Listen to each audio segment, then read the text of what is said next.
Well, hello, and welcome to Old People This Week. We are your hosts. That's Mike. I'm Jeff. A little bit about us. We were both born after World War II, but before Vietnam. As for me, I'm still working in the media business, though I'm getting ready to retire, which will happen in the next few months, and I will obviously chronicle on this podcast. Mike, why don't you tell our audience about a little bit about yourself? My career's largely been in sales, marketing, and consumer product design. Um, Still doing a bit of that, although I tried retirement and I suck at it terribly. So I'm keeping my finger in the job market, um, working mainly in the apparel industries and doing some work in automotive customization work as well. Yes, and you have that. Obviously, you have some hairstyling skills because you have completely went sort of old school curly of Larry Curly and But Moe. this is much more expedient because I can comb it with a washcloth and I'm out the door. So, yeah, it works fine. that, that's something we agree on is expediency. Though I can't, I'm not as handy with the scissors or the or a razor, so I stay away from that. This podcast is for active, cool as hell, 60-plus-year-old people. If you're of the I'm falling down and can't get up school of aging, then this podcast probably isn't for you. Every week, Mike and I endeavor to tell you the information, give you the scuttlebutt, the news stories you'll need to know heading into the weekend.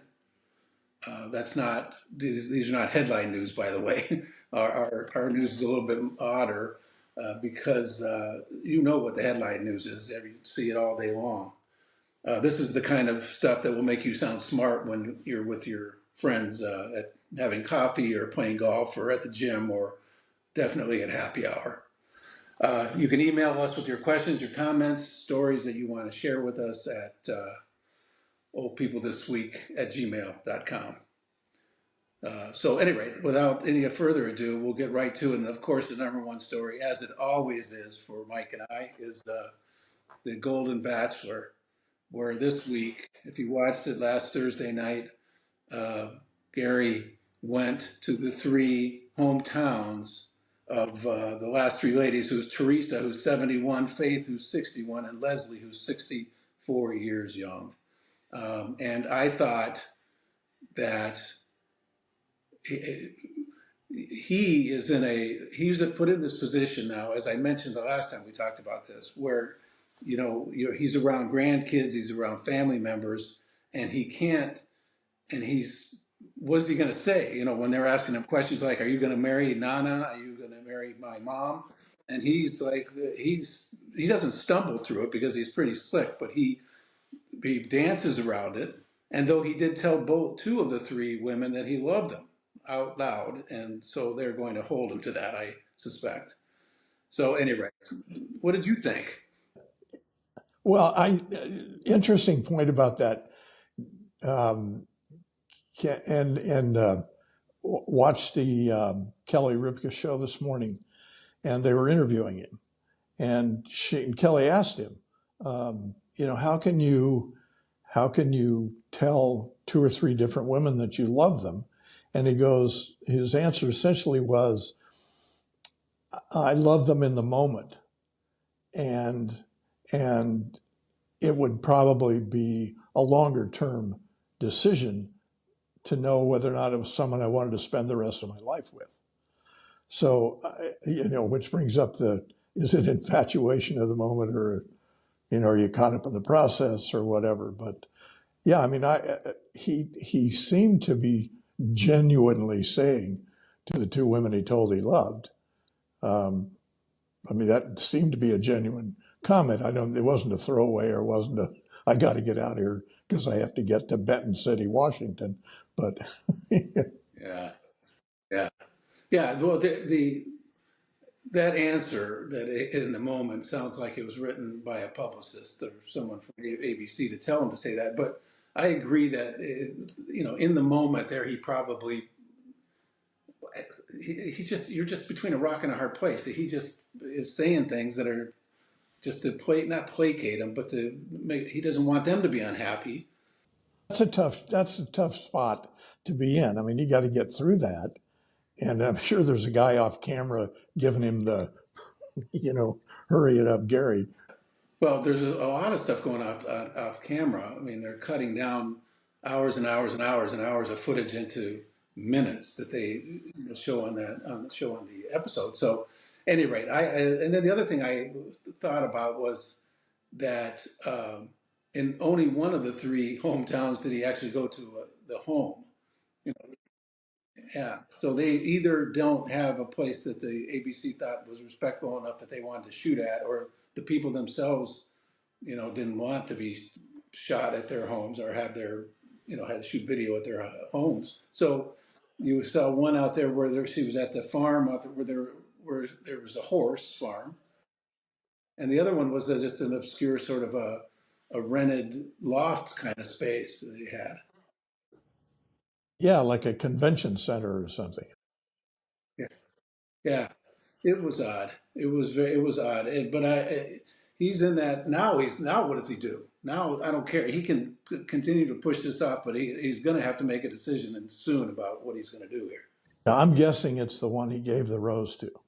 Yeah, you're right, and it probably will come down to that. But I have a feeling there might be a last minute, November surprise here. Yeah. Speaking of which, let me ask you a question.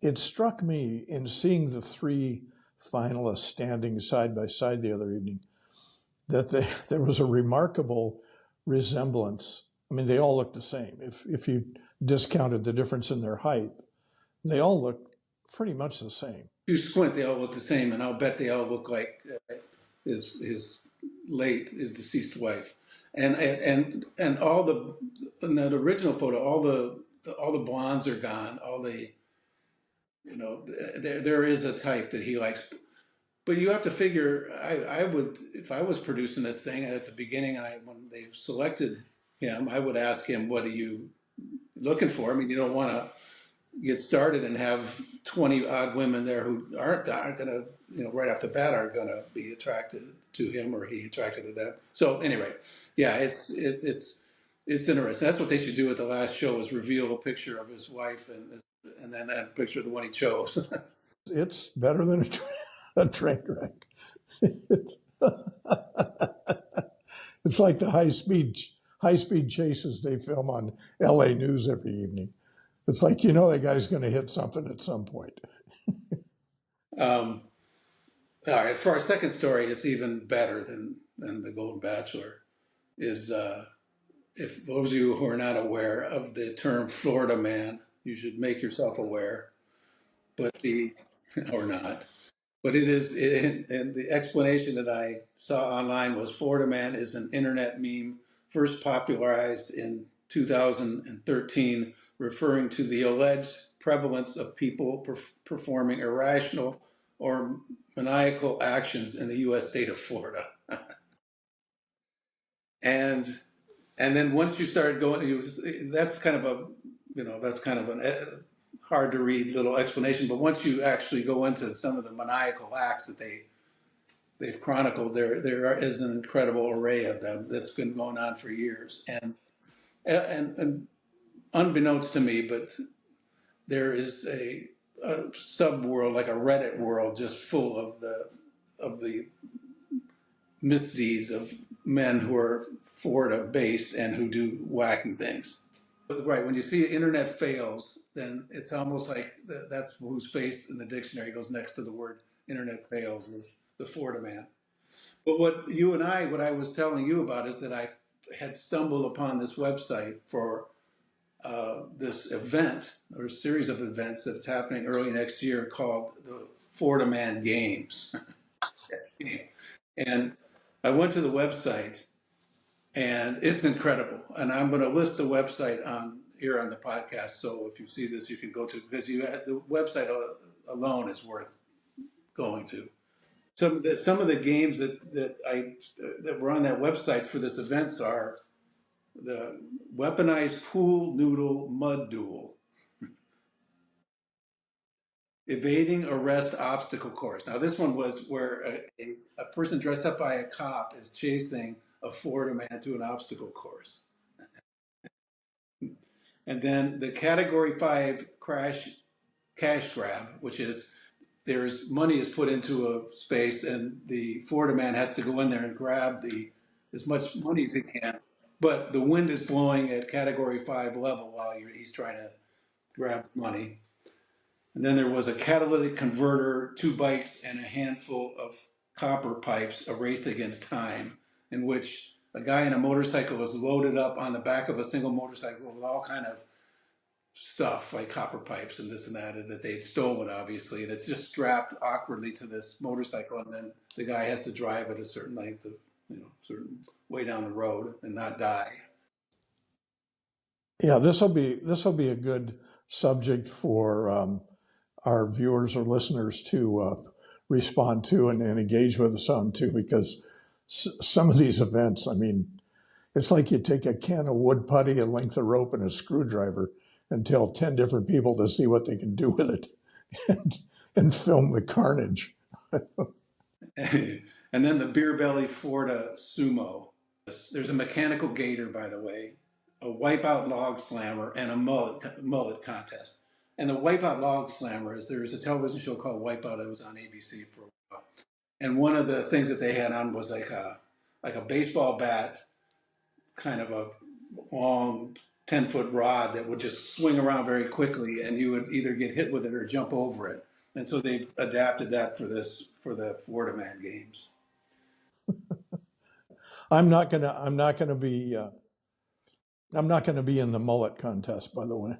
But we're going to follow it in this. The games themselves are not till late February. But we will continue to monitor this situation and bring you video of it when it happens next year. Because, yeah.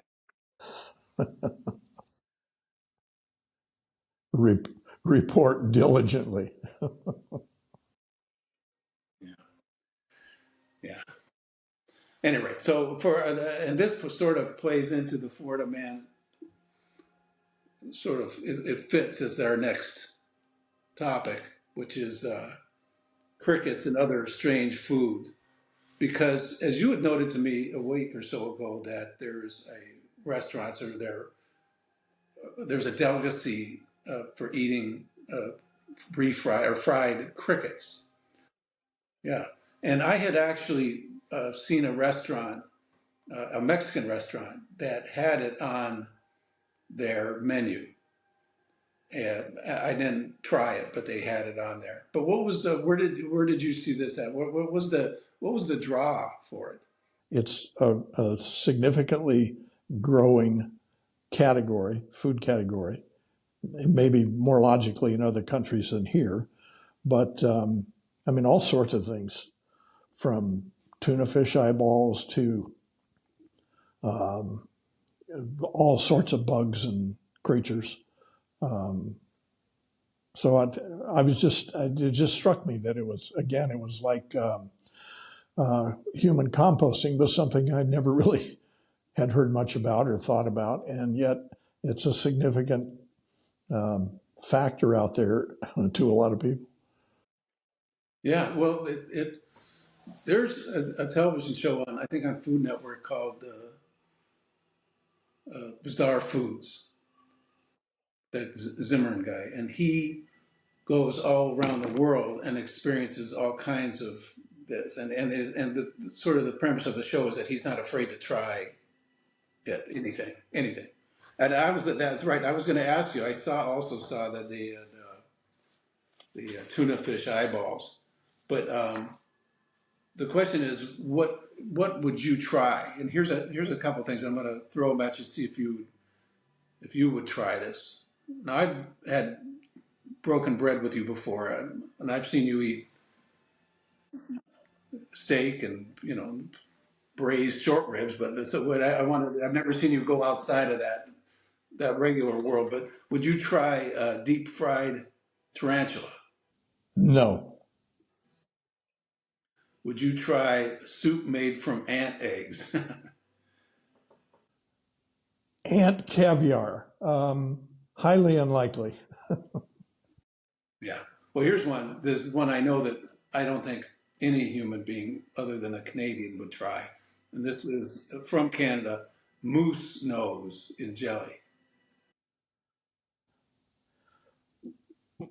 Well, it's close to moose cheeks or elk cheeks, which are a delicacy and are frankly delicious.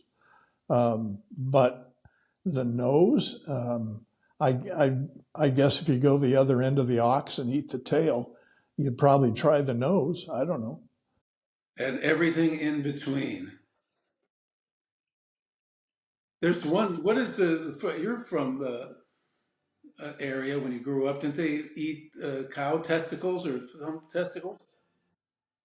Sure, sure. Rocky Mountain oysters. They're delicious. Yeah, yeah. Pan fried or deep fried. Seriously, they're delicious. Oh, okay. So then, right.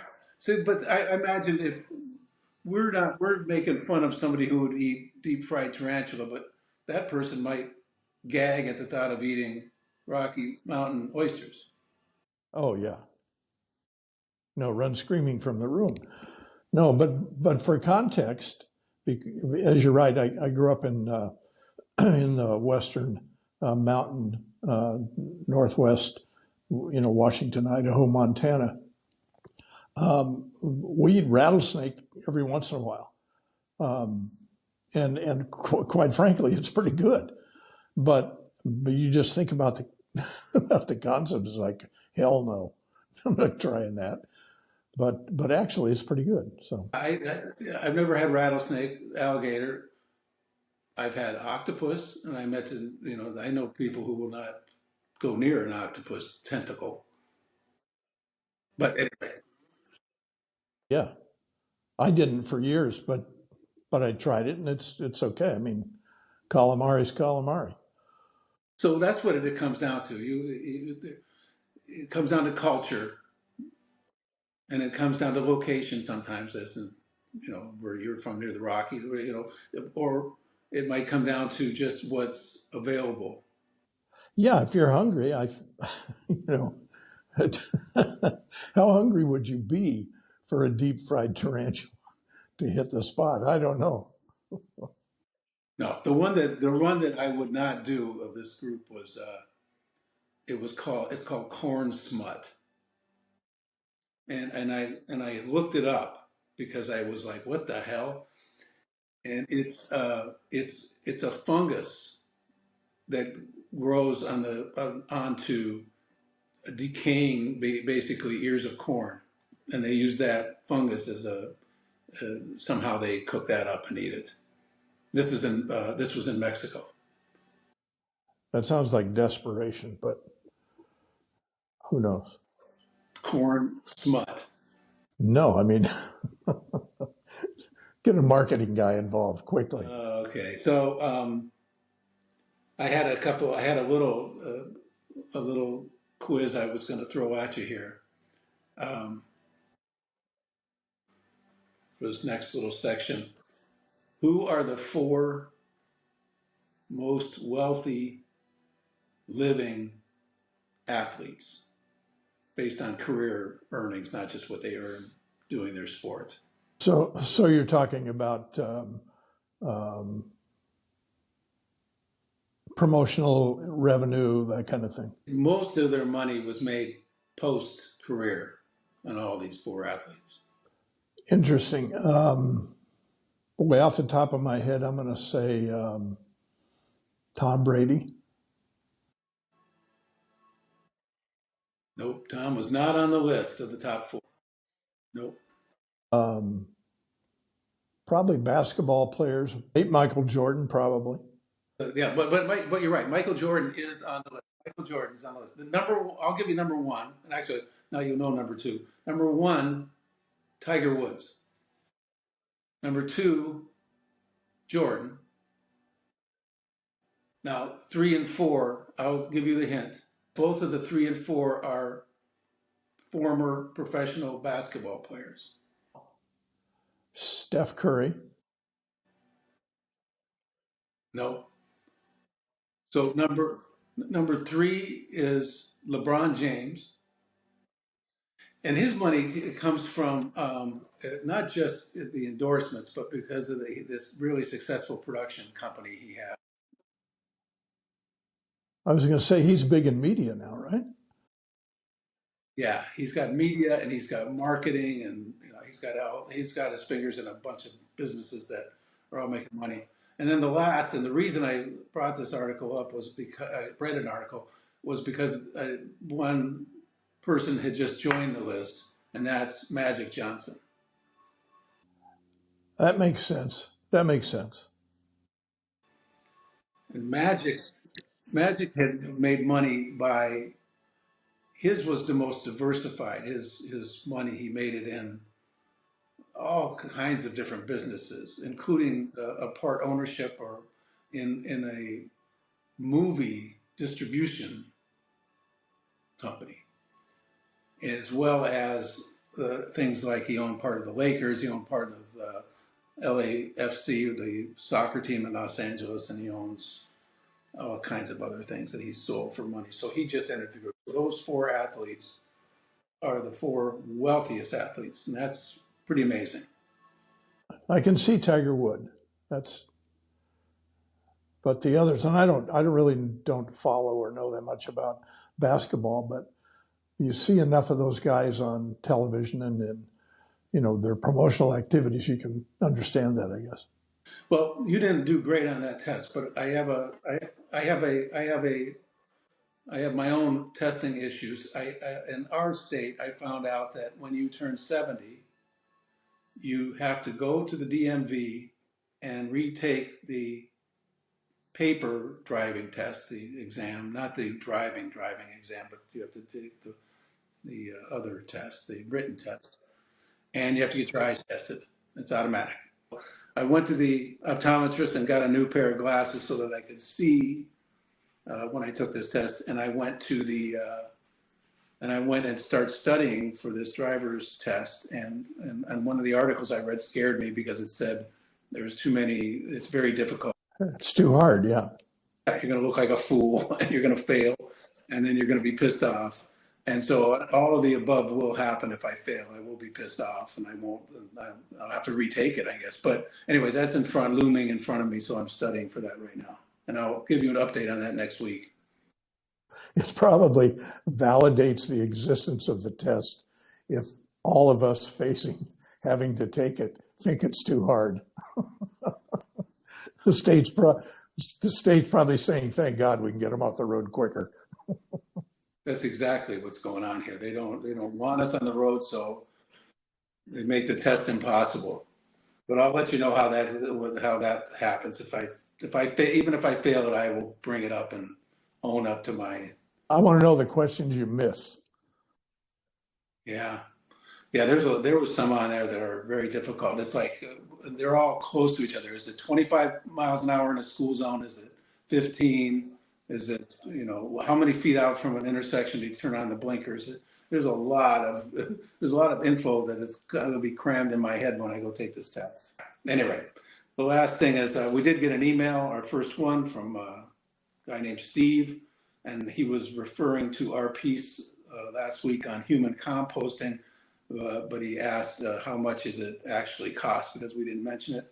So I looked up and the website that I was referring to in the last episode, they charge around between $5,000 to $7,000, which is, as they put it, less than a casket funeral, but more expensive than cremation.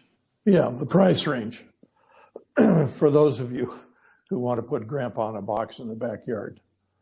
I wonder if you could do it yourself. That's something we didn't explore either. If you could buy a kit.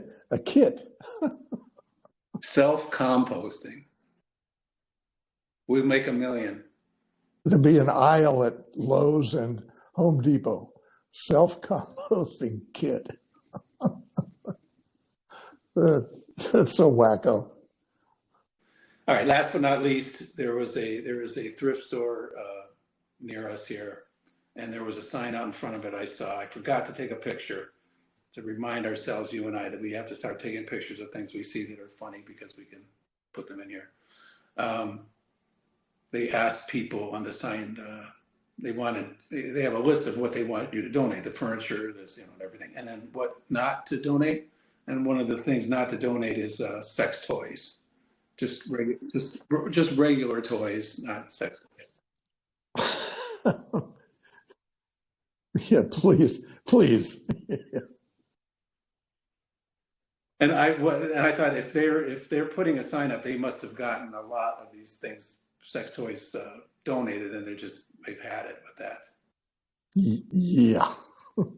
Well, too many of them. Yeah. Terrible. Well, anyway, so thank you everyone for joining us. That's us for this week. We'll be back in the middle of next week, and so you can have more info that you need to take with you into the weekend after. Mike, you want to bring us home here? The one thing I wanted, hopefully some of our viewers or listeners can sympathize, but it struck me the other day, a friend of mine our age was talking about worrying about the hereafter.